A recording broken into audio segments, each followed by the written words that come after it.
Kalau tadi perseorangan itu ya tidak perlu akta notaris. Okay. Daftar saja langsung ke ahu.go.id, udah aman 5 menit. Kita selesai dalam waktu yang sesingkat-singkatnya.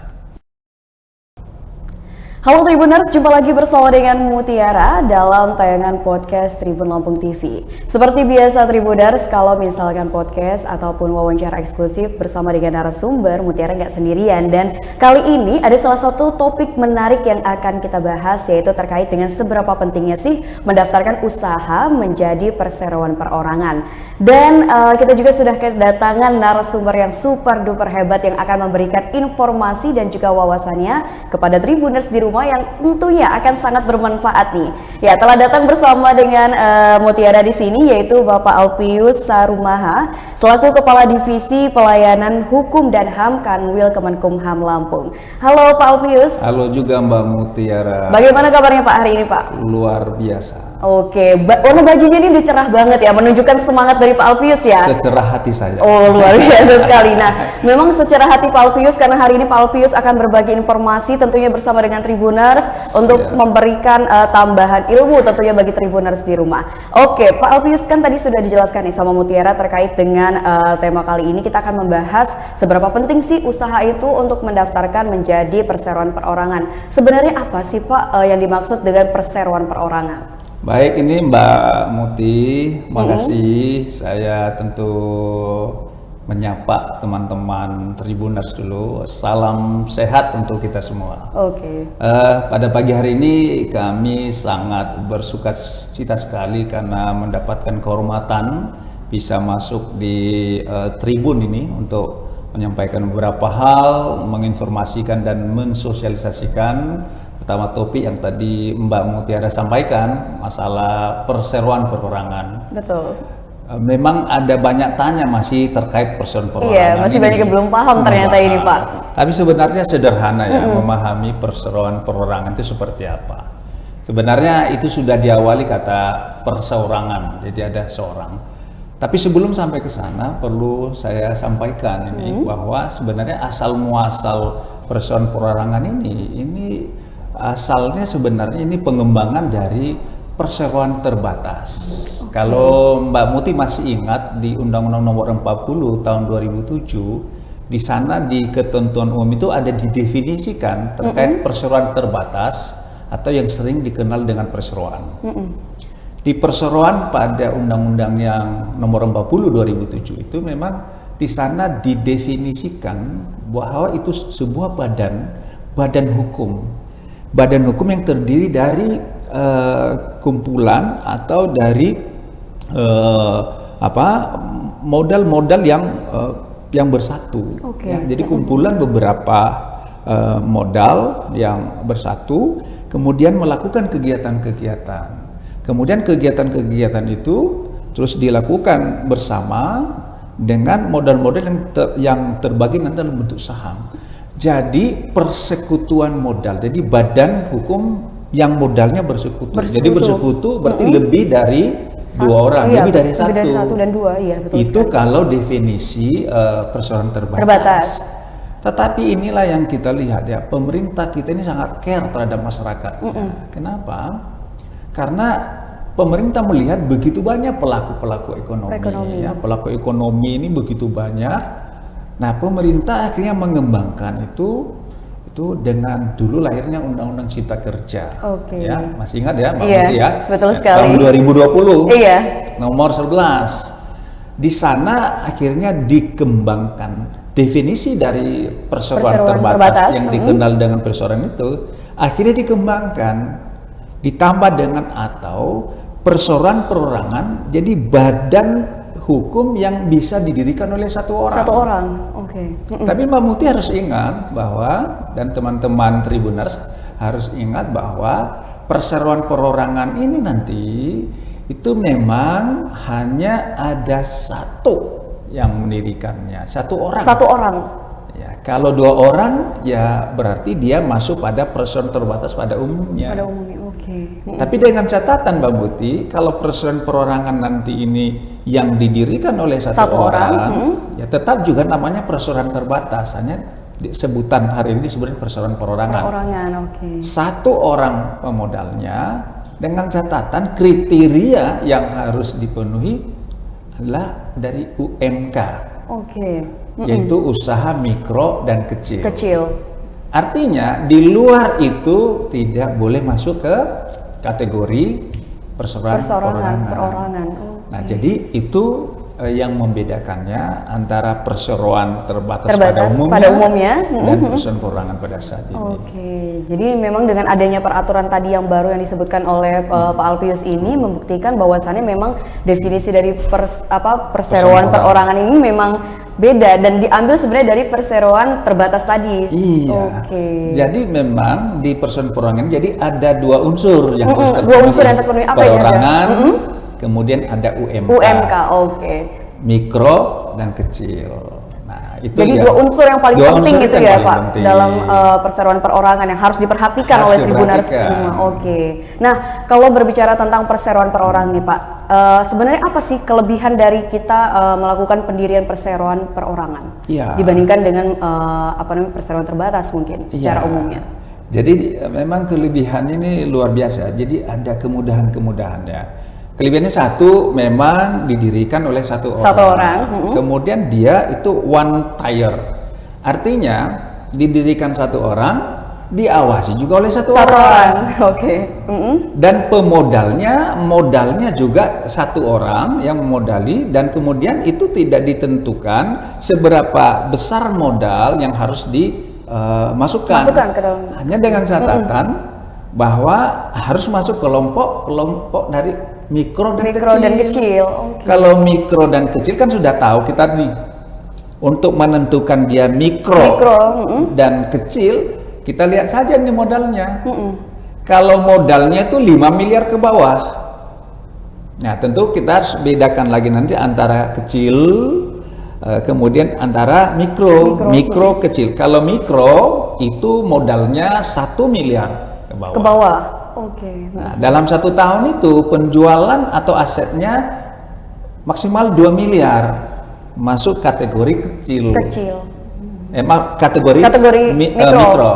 Kalau dia kecil 5 miliar modalnya ke bawah, tetapi di sana kita lihat bahwa penjualannya ataupun asetnya antara 2 miliar sampai dengan 5 miliar, sampai dengan 10 miliar dalam 1 tahun. Jadi kalau melewati target ataupun kategori itu, ya berarti dia tidak masuk lagi dalam kelompok UMK, mikro kecil. Oke. Nah, seperti itu. Jadi satu one tier tadi itulah yang jadi keunggulannya, didirikan oleh satu orang, diawasi oleh satu orang. Dan yang paling penting lagi ini Mbak Muti dan juga teman-teman Tribuners dimanapun berada di seluruh wilayah Republik Indonesia, bahkan juga mungkin bisa dijangkau di luar negeri. Iya, betul sekali. Nah, ini ada kabar baik. Begitu kita mendaftar nih, register, itu langsung jabatan yang mendaftar langsung jabatan pemilih itu direktur. Oke, jadi itu kelebihan yang disebutkan dari perseroan perorangan ya nih Pak. Kita langsung buat tuh kartu nama kita, taruh di bawah direktur. Keren ya jadinya punya dia. Kita bagi direktur. Iya, nah, apalagi nih sama yang masih single kan? Iya, yang masih single dan memang lagi merintis usaha ini ya, betul jadi sekali. Kita nggak ragu-ragu ngasih sama misalnya ada calon mertua. Kartu namanya udah direktur gitu ya Pak. Oke. Nah, tadi kan memang sempat sudah disinggung juga nih sama Pak Alpius terkait dengan dua unsur tadi yang disebutkan penting sekali untuk menjadi perhatian Tribuners ketika ingin mendirikan perseroan perorangan. Nah, sebenarnya secara garis besar atau secara umum apa saja sih Pak untuk syarat untuk mendaftarkan menjadi perseroan perseorangan?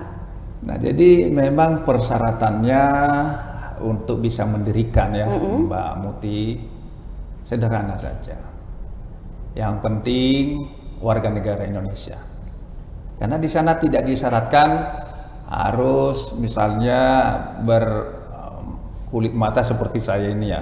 Sekarang saya sering dikirain saya orang Tiongkok. Waduh. Saya orang Indonesia asli. Nah, jadi warga negara Indonesia. Jadi kenapa tidak dengan warga negara asing? Ya memang ini kebijakan dari Pemerintah kita Indonesia. bahwa memang kita harus berdayakan ini pelaku-pelaku ekonomi UMK dan harus berbadan hukum karena memang kebijakan pemerintah di Kementerian Keuangan memang uang negara ini harus dibelanjakan pada yang berbadan hukum. Baik. Jadi supaya jelas kan gitu ya. Iya, alur uangnya Supaya jelas. Nah ini, jadi itu syarat yang pertama tentu warga negara Indonesia. Syarat yang lainnya, usianya itu Mbak Muti harus 17 tahun. Oke, minimal 17 tahun. 17 tahun. Udah harus, berarti 17 ini karena sudah punya KTP tentunya ya Pak? Iya, 17 tahun ke atas, bukan ke samping ya. 17 tahun. Baik. Nah itu Tribuners ya. Jadi kemudian yang lagi apa? Kategorinya mikro Kecil.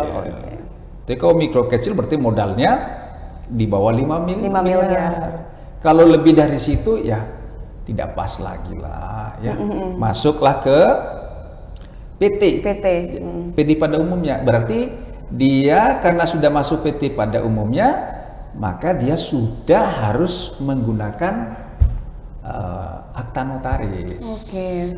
Kalau tadi perseorangan itu ya tidak perlu akta notaris. Daftar saja langsung ke ahu.go.id, udah aman 5 menit. Kita selesai dalam waktu yang sesingkat-singkatnya. Wah luar biasa sekali. Dan juga bisa daftar di mana saja berarti ya dengan adanya AHU online ini ya. Di mana saja. Tapi ini terkadang kan kita memang kalau mungkin tidak sering kita pergunakan, kadang kita kan waduh agak lambat. Ada perasaan kagok seperti itu. Tribuners dimanapun kau usah khawatir.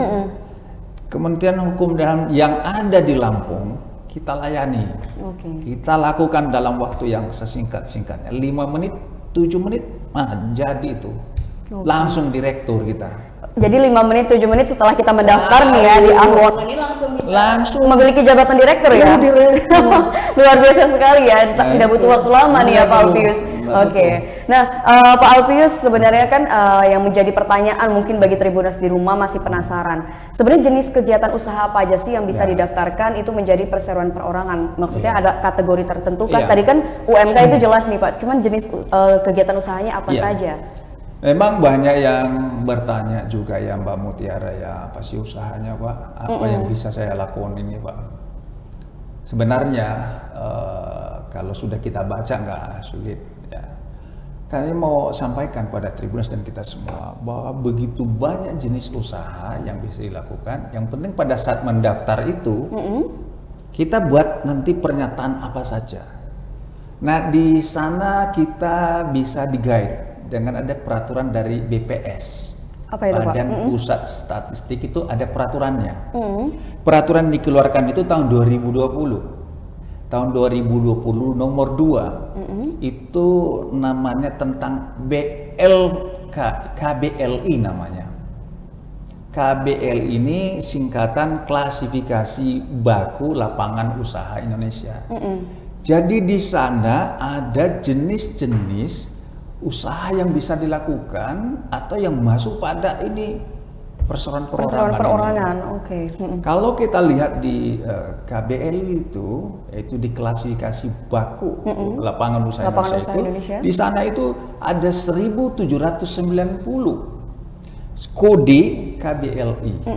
Ya, ada di usaha misalnya usaha pertanian. Kemudian juga ada usaha-usaha lain. Jadi di sana itu kalau di total sekitar 21 namanya, ya 21. Jadi tinggal kita pernyataan kita suka mungkin di restoran, kemudian kita misalnya di travel dan sebagainya. Tapi Mbak Muti dan teman-teman Tribuners di mana berada, untuk perseroan perorangan memang ada 3 hal yang memang dibatasi, yang tidak boleh. Apa itu Pak yang dibatasi? Yang pertama itu layanan pinjam meminjam berbasis online, ya nggak bisa. Pinjol ya betul. Pinjol ya, sering dikenal pinjol. Pinjol istilahnya ya Tribuners. Kemudian pertambangan minyak bumi. Nah tentu bertanya ini kenapa juga nggak bisa ya? Iya. Nah sebelum kita jawab kenapa tidak bisa, saya yang ketiganya yang perlu itu koperasi simpan pinjam primer. Oke, jadi ada Itu tiga yang ada dibatasi. 3 nama itu yang nggak bisa masuk, yang tidak boleh masuk ke itu Perseroan perorangan. Itu kenapa? Kenapa? Nah, Nah. mungkin ini yang menjadi tanda tanya nih untuk Tribuners Cinema. Tanda Kenapa tanya. 3 jenis usaha itu tidak bisa gitu kan masuk perseroan perorangan? Kenapa itu Pak Elpius? Nah, ini dia rahasianya. Wah, Nanti rahasianya harus kita bukakan sama Tribuners. Oke. Tadi kan Mbak Muti saya udah sampaikan tuh ya. Baik, Kalau dia perseroan perorangan itu kan dia otomatis pemiliknya jadi direktur. Dia one tier, artinya dia juga yang melaksanakan, dia juga yang mengawasi. Mengawasi, betul. Kan gitu ya. Sementara 3 terakhir tadi yang saya sampaikan itu ternyata memang tidak masuk kategori UMK lagi. Oke. Berarti dia membutuhkan 2 direksi, kemudian juga nanti apa yang disebut dengan apa 2 orang lebih. Ya, jadi ada direksinya, kemudian juga 2 komisarisnya. Nah, sehingga dia tidak masuk lagi kategori UMK, sehingga 3 yang saya sebutkan tadi itu memang tidak masuk pada Perseroan perorangan. Oke. Artinya lebih pada perseroan pada umumnya. Pada umumnya ya. Begitu, Pak. Nah, lalu semisal nih Pak Elpius, Ya. ada seorang pengusaha yang mendaftarkan Ya. usahanya menjadi Ya. perseroan perorangan. Nah, Ya. setelah dia mendaftarkan, ada nggak sih kewajiban yang harus dilakukan oleh pemilik Ya. perusahaan tersebut? Mbak Muti memang bicara masalah kewajiban ya pasti ada. Pertama, tentu kenapa saya mau sampaikan ada kewajiban, kan pada saat perseroan perorangan didirikan kan memang kita terkoneksi ya. Iya, Kita betul. terkoneksi di beberapa kementerian juga. Pertama, terkoneksi dengan Kementerian Dalam Negeri. Kenapa? Itu urusan KTP, NIK, nomor induk, Betul. kependudukan itu kan Kementerian Dalam Negeri. Maka nanti pada saat kita mau mendaftar perseroan perorangan, maka itu harus diverifikasi kan, KTP-nya itu harus diverifikasi, NIK-nya benar nggak? Benar nggak orang? Indonesia. Iya, betul. Nah, jadi terkoneksi di sana, artinya nanti ini kan perseroan perorangan ini kan hanya diberikan kepada 1 NIK. Nah, jadi nggak bisa satu ini semua mau borong sama dia, nggak bisa, karena ketentuannya dipersyaratkan tuh 1 NIK itu. Oke. Nomor induk kependudukannya itu jelas. Nah, kemudian ini juga kan berhubungan dengan Kementerian Keuangan. Oke. Pajak ini kan? Pajak Oh, dong, betul. ya. Tapi kan pajaknya ya tidak besar lah. Iya, karena menyesuaikan dengan Jadi ketentuan perusahaan kalau dia lokal. pajaknya ini kan, Mbak, kalau misalnya katakan dia penghasilannya 4,8 miliar, katakan demikian, itu kan diberikan keringanan ya, 0,5% ya. Baik ya. Jadi selama 3 tahun itu diberikan 0,5%. Nah, jadi memang itu kewajiban memang mau tak mau kita juga harus bayar ya. Kenapa? Pajak-pajak yang diberikan itu juga nanti kan ini untuk pembangunan juga, Mbak. Kemudian juga yang kita lihat kewajibannya ya, tentu kan kita masyarakat juga kan perlu diberikan sebuah kepercayaan bahwa ini perseroan perorangan kita ini benar-benar oke. Artinya laporan keuangannya juga harus jelas. Iya, betul sekali. Nah, jadi laporan keuangannya harus jelas. Jadi memberikan sebuah kepercayaan kepada publik, oh ini bisa nih. Karena memang perseroan perorangan ini juga bisa mengerjakan, misalnya mengerjakan bangunan, mengerjakan yang lain. Yang lainnya. Boleh. Silakan sepanjang itu memenuhi persyaratan. Sehingga sangat diperlukan sekali yang namanya apa? Pertanggungjawaban laporan keuangan itu harus jelas. Oke. Supaya Mbak Muti dan juga Tribuners lain dan kita semua semakin yakin ini PT ABC ini seperti ini ya. Jadi saya memang ada juga sedikit teman ya, saya sedikit informasi kan ada teman juga yang punya usaha. Ya, ada punya usaha seperti itu ya memang dia laporkan keuangannya. Ada juga katakanlah misalnya PT perseorangannya ya memang di sisi lain orang juga sering bertanya sama saya, Mbak, gimana ya, apa perlu diberi nama PT perseorangan itu, baiknya memang diberikan nama, misalnya PTA atau misalnya katakanlah ada yang pada prinsipnya itu jangan bertentangan lah dengan nilai-nilai kemanusiaan, atau jangan bertentangan nilai-nilai Pancasila. Jangan pakai angka-angka. Jadi nama itu boleh 3 kata. Nama perusahaan itu boleh 3 kata. 3 kata ya, walaupun memang secara spesifik tidak disampaikan, tapi ini saya bisa memberikan guideline bahwa sesuai dengan peraturan pemerintah, kalau kita buat nama PT kita itu 3 kata, ya minimal 3 kata, jangan pakai angka. Misalnya ada juga yang buat, misalnya saya sekarang aja contoh, misalnya Uli misalnya, bisa saja kita buat nama itu ya, Uli, tapi jangan pakai angka di belakang. 12 atau 30 setelahnya. Atau 007 misalnya. Ya, kenapa sih Pak sebenarnya nggak boleh pakai angka untuk nama perusahaan? Nah sebenarnya kalau ditanya alasannya, ini baiknya kita akan bicarakan pada sesi berikutnya ya. Panjang. Luar biasa sekali. Jadi banyak sekali yang sebenarnya harus dikupas tuntas ini ya.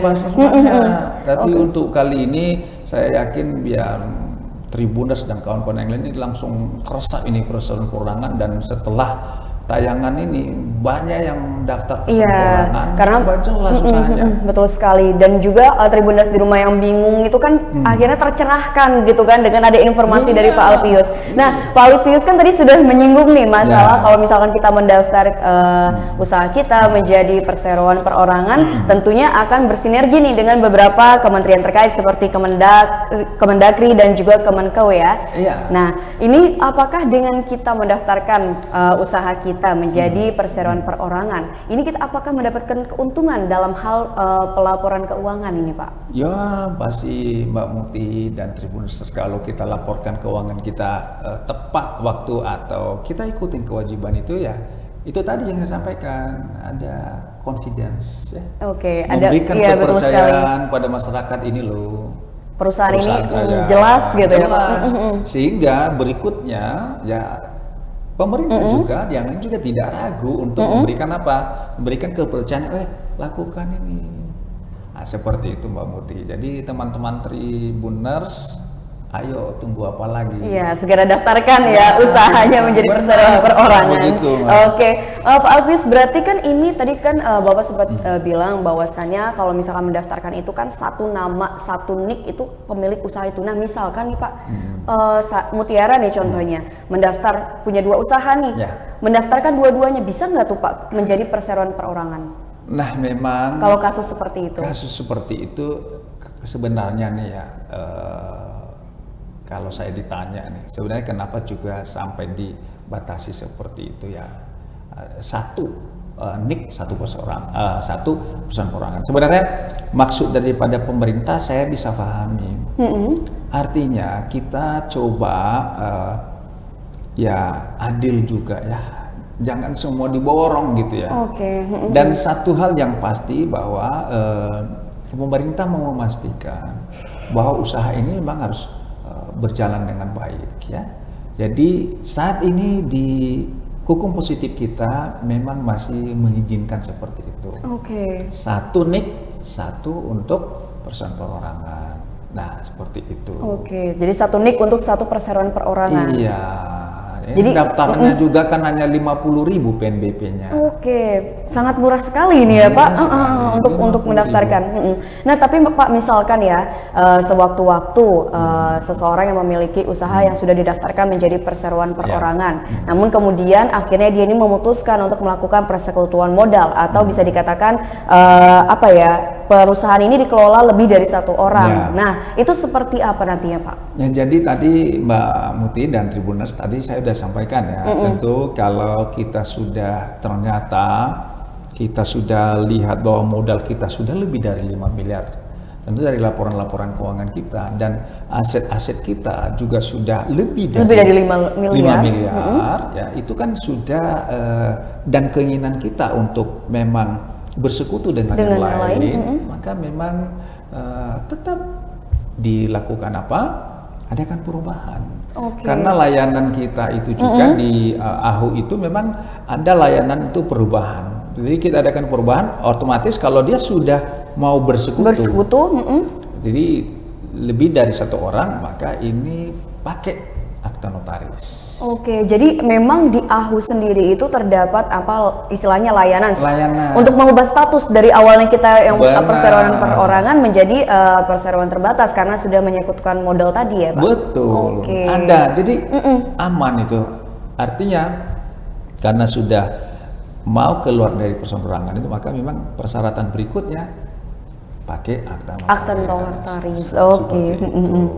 Nah sejauh ini nih berapa sih Pak sebenarnya total dari perseroan perorangan yang ada di Indonesia dan juga di Lampung sampai tahun ini? Ya jadi memang kalau dilihat totalnya, bisa kami sampaikan memang data per Februari yang kami dapatkan itu tahun 2023 ya.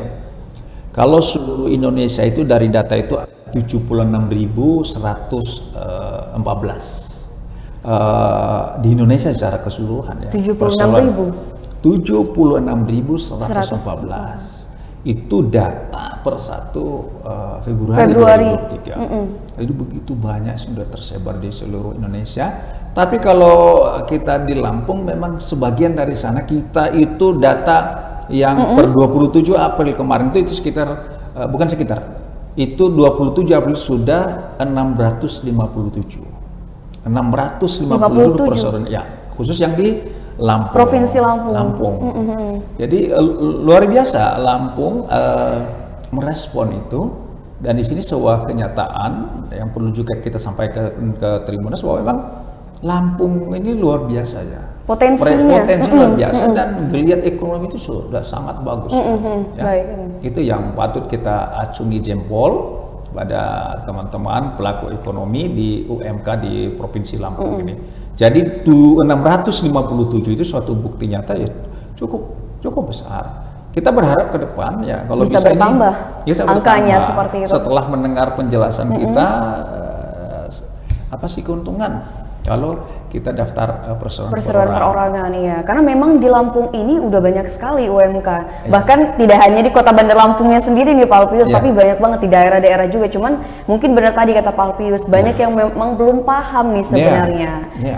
Nah tadi kan berbicara masalah belum paham, gimana sih mendaftarkan usaha kita nih untuk menjadi perseroan perorangan. Tadi Pak Alpius singgung juga ternyata kita bisa mendaftarkan sendiri dimanapun kita bisa mendaftarkan, hanya dalam waktu 5-7 menit kita sudah bisa menjadi direktur gitu kan di perusahaan kita. Nah Pak Alpius, kalau begitu yang ingin saya tanyakan adalah bagaimana sih alur untuk pendaftarannya di online itu Pak? Jadi kalau alurnya pendaftaran ini memang kalau saya cerita ini agak sedikit panjang ya, pakai ada alurnya, ada tahap pertama, tahap kedua. Tapi sesungguhnya yang begitu tahap-tahap itu diselesaikan dalam waktu 5 menit bisa.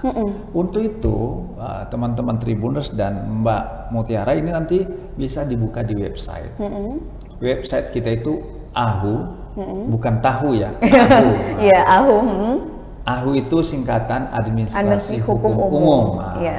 AHU titik ya, bahasa Indonesianya titik ya, Tribuners dan teman-teman pelaku ya, AHU titik kemudian go titik ID atau kerennya ahu.go.id, agak keren dikit. Gitu, itu saja. Di sana nanti ada register akun menggunakan KTP, kemudian ada di NPWP, nomor HP dan sebagainya, semua ada. Kemudian login ke akun. Karena kalau saya ceritakan di sini panjang sekali prosesnya. Tapi sebenarnya hanya 5 menit jadi tuh. Yang penting sebenarnya Tribuners di rumah itu menyiapkan data-data terkait dengan diri sendiri dan juga perusahaannya. KTP-nya apa, KTP-nya, kemudian NPWP dan sebagainya. Jadi itu akan cepat, nggak susah. Yang penting mau klik aja ahu.go.id, udah jadi itu di perseroan perorangan dah, isi data udah. Kalau kurang-kurang misalnya terkadang juga ya Mbak Muti ya, sama seperti kita, saya ini terkadang juga ya walaupun kita tiap hari bergelut dengan ini ya smartphone, terkadang kita juga ya karena tidak tiap hari ditunggu jadi oh ini kok susah benar ya. Iya, betul sekali. Padahal sebenarnya gampang, susah. Oke, nah semisal nih ketika dalam pendaftaran ternyata Tribuners di rumah ini menemukan kendala, nah siapa yang bisa dihubungi nih Pak Alpius? Ini gampang Iya. lah. Kalau misalnya menemukan kendala, maka itu kantor kita kan terbuka sampai jam 4 sore, ya. Sampai jam 4 sore kita bisa datang di sana di Walter Mongonsi di 184. Nanti ada tempat pelayanan di sana, maka kita akan dilayani. Atau juga bisa menghubungi kita secara langsung boleh, ya boleh di WA saja. Nanti bisa kita pandu mungkin secara online, bisa kita pandu atau datang ke sana biar cepat. Bisa kita bantu di sana. Jadi petugas-petugas kita, kami di Kementerian Hukum dan Lampung itu sudah siap menerima. Oke, sudah standby ya untuk memberikan pelayanan terbaiknya kepada masyarakat pasti. tentunya. Kan diselesaikan dalam waktu yang sesingkat-singkatnya ini, Pak. Udah kayak pidato kemerdekaan ya Pak ya. Oke. Ya. Nah terkait dengan aplikasi AHU tadi nih Pak, sebenarnya apa saja sih jenis transaksi yang ada di AHU online pada perseroan perorangan? Mbak Muti dan Tribuners dimanapun berada, tadi saya sudah sampaikan bahwa memang di layanan kita, itu di transaksi layanan kita di AHU itu .go.id itu nanti di sana ada pendirian, bagaimana mendirikannya, ya akses mendirikan, kemudian perubahannya seperti apa, kemudian dan juga nanti pembubarannya seperti apa, kemudian juga nanti ada laporan keuangan. Jadi ada 4 layanan ini ada tersedia di sana. Oke, jadi tinggal Tribuners di rumah ketika mengakses pilih mana yang menjadi kebutuhan ya. Misalnya mau merubah nih pilihannya, dulu kita di KBL itu hanya ini mau nambah, boleh, nggak masalah. Oke, nah kalau untuk di AHU online sendiri sudah dijelaskan juga ya Pak, ada misalkan kalau misalkan kita mendaftarkan perseroan perorangan, gini loh rules-nya, jadi sudah ada semuanya di aplikasi di ahuonline.go.id. Semua ada di sana. Jadi yang belum ada itu adalah karena belum ada ditanya kan. Oke. Iya, jadi itu merupakan apa ya, bentuk solusi ya yang diberikan oleh pihak Kemenkumham tentunya untuk membantu masyarakat dan memudahkan masyarakat nih tentunya kalau misalkan ingin mendirikan usahanya menjadi perseroan perorangan. Wah, luar biasa sekali. Nah, mungkin terakhir di penghujung acara ini Pak Alpius bisa memberikan sedikit sarannya mungkin kepada Tribuners di rumah, apalagi terutama bagi pelaku UMK tentunya yang belum mendaftarkan usahanya menjadi perseroan perorangan. Apa Pak yang ingin Bapak sampaikan? Ya, Mbak Mutiara dan teman-teman Tribuners, terutama teman-teman pelaku usaha, pelaku ekonomi, UMK, mikro dan kecil, kami Kementerian Hukum dan Lampung mengimbau, ayo daftarkan ya perseroan perorangannya. Itu tidak lama. Kemudian sambil mendaftarkan perseroan perorangannya, jangan lupa juga, saya mau sampaikan juga di sini, jangan lupa juga sekaligus mungkin bisa didaftarkan mereknya. Jadi sambil berjalan itu perseroan perorangannya, sambil logonya itu juga mereknya didaftarin. Ya, kenapa? Ada banyak manfaatnya ya. Dengan adanya logo atau merek itu akan bisa membranding apa sih perseroan perorangan kita. Jadi kalau di kop surat kita itu nanti namanya, katakanlah tadi saya ambil contoh ya, contoh misalnya PT Perseorangan Liuli, saya ambil contoh saja ya. Mohon maaf ya, Liuli misalnya, Liuli bisa dibuat logonya sekaligus. Nah, logo atau merek ini memang agak bukan lama ya, tapi berproses nanti sampai 8 bulan. Iya, betul. Tapi yang penting harus didaftar dulu. Bersamaan daftarkan itunya perseroan perorangan. Perorangan 5 menit ya. Kalau logo ini memang agak lama dia. Harus didaftar karena kita menghindari jangan sampai ada logo yang sudah ada dipakai lagi. Itu makanya lama diverifikasi. Dan itu kalau saya lihat, kalau yang mendaftar UMK, MKM itu biayanya 500.000. Jadi ini sekaligus Tribuners, sekaligus teman-teman semua, ayo begitu daftar ya, perseorangan, daftar juga itu logonya. Kebetulan logo itu juga kita di Kekayaan Intelektual, ada di divisi Pelayanan Hukum dan HAM Kementerian Hukum dan Lampung. Jadi ini sekali 2 pulau. Terlampaui. Wah, Oke, Mbak luar Mutiara. biasa sekali. Itu yang jadi himbauan kepada teman-teman pelaku usaha yang ada khususnya di wilayah Lampung dan seluruh Indonesia tentunya, ya, wah, luar di mana ada Tribuners, ya. Nah, Tribuners di rumah gimana nih? Sudah mendapatkan pencerahan tentunya ya dari Pak Alpius, terutama bagi Tribuners pelaku UMK atau pemilik usaha yang ingin mendaftarkan perusahaan atau usahanya menjadi perseroan perorangan. Tadi sudah dijelaskan oleh Pak Alpius bahwasannya mudah sekali Tribuners, hanya perlu mengakses di situs online yaitu ahu.go.id dan di situ sudah tertera semua yang dibutuhkan oleh Tribuners di rumah. Baik, Pak Alpius, terima kasih banyak atas waktunya dan juga informasinya. Sungguh bermanfaat tentunya bagi Tribuners di rumah ini. Iya Mbak, saya lebih Kumham terima kasih dibantu untuk men-share ini, dan hari ini luar biasa Mbak Mutiara mengorek informasi, sangat luar biasa sekali. Sekali lagi kami dari Kementerian Hukum dan HAM Wilayah Lampung, terima kasih dan salam sehat untuk kita semua. Oke, salam sehat.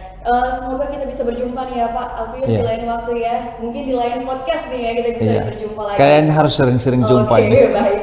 Baiklah Tribuners, mungkin itu saja podcast Tribun Lampung TV bersama dengan Mutiara dan juga Pak Alpius selaku Kepala Divisi Pelayanan Hukum dan HAM Kanwil Kemenkumham Lampung. Semoga apa yang disampaikan kami selama podcast bisa bermanfaat bagi Tribuners di rumah dan sampai jumpa. Ya.